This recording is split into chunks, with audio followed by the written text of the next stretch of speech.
Hey, happy Monday. It is July 9th. I'm Brian Mudd, and this is the Cheat Sheet. I'm back. All right, we'll talk a little bit about the economy coming off the jobs report last Friday, the earnings season that we're heading into, and what you can look for. The jobs report, not surprisingly to me, but still surprising to some Wall Street economists, came in much lower than expected, 80,000 jobs being created. Now the third consecutive month that we have not created enough jobs to keep up with the demand just to stay neutral in unemployment. That number is 120 to 125,000 new jobs that must be created every single month. We now have 3 months below that number because we had a downward revision to April. What that means is that we are actually losing ground in unemployment, even as the government number stood at 8.2%. Now, part of the reason why the unemployment rate stayed at 8.2%, even though we're not doing enough to keep up, we continue to see people who have exhausted their unemployment benefits and not get work, just not get counted. Because once you're off unemployment, you don't count in the government's unemployment number. When you take a look at the real unemployment number, those including those that have fallen off, we're at approximately 10% unemployment right now. By the time you add in those that are part-time, that want to be full-time, the underemployment number, well, that number is somewhere in the neighborhood of 15 to 16% right now. So we're heading into the earnings season. What is it going to look like for the stock market, your investments? A couple things to look for here. You're going to see a tale of multiple types of companies. First off, any American multinational company is not going to do as well as they otherwise would have for two very big reasons. One, Europe. You have European exposure, and you know the story there. Two, the decrease in the value of the euro. On top of the weak economy, let's say a company was still going gangbusters in Europe despite their weak economy.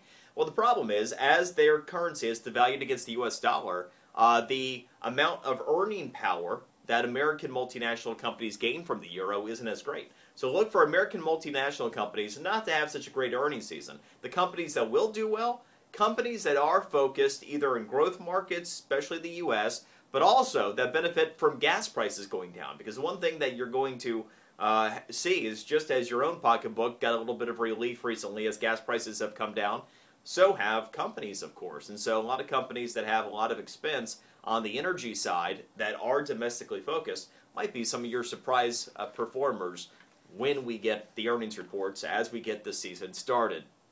Okay, Facebook, this is kind of crazy. Facebook's going to track apps that you use through Facebook Connect. So they're going to take a look at all the different apps you use, and then based upon your app usage, they're going to target ads to you.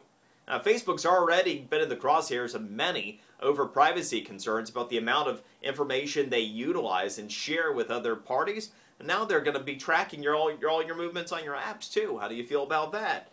This is not completely unlike what Google and some other companies have done with generic search. But nevertheless, it is another aggressive move by Facebook to track you and to try to make money based upon tracking you. The Kindle. The next generation Kindle is going to be out, it looks like within the next 3 months. They could have up to 3 different models, but let's talk about the Fire itself, as that was the initial product launched in the 4th quarter last year. The next generation Fire, when they release it, Amazon, you're going to end up seeing a built-in camera, which the first one did not have, and improved resolution, and it's going to be thinner and lighter. Likely come in with the same price tag. Now, there are probably going to be 2 other tablets that'll come in at a little bit of a higher end. But Apple is likely to release a Mini about the same time, an iPad Mini, to compete with the cheaper tablets that are out there, including those released by Amazon. And get ready for this. Next airline fee that we could experience, we pay for seating now. If you want premium seating, not first class even, but just premium seating within a plane, you pay a fee. You pay a fee for your bags. You pay a fee, I don't know, for breathing in an airport. Well, now you could end up having to pay a fee if you want to get off the airplane before other people. That is the next fee being considered. Recent industry surveys showed that 16% of us would actually be willing to pay an additional fee to get off the airplane. Be careful what you ask for. That is the cheat sheet for today. Enjoy yours, and we'll see you tomorrow.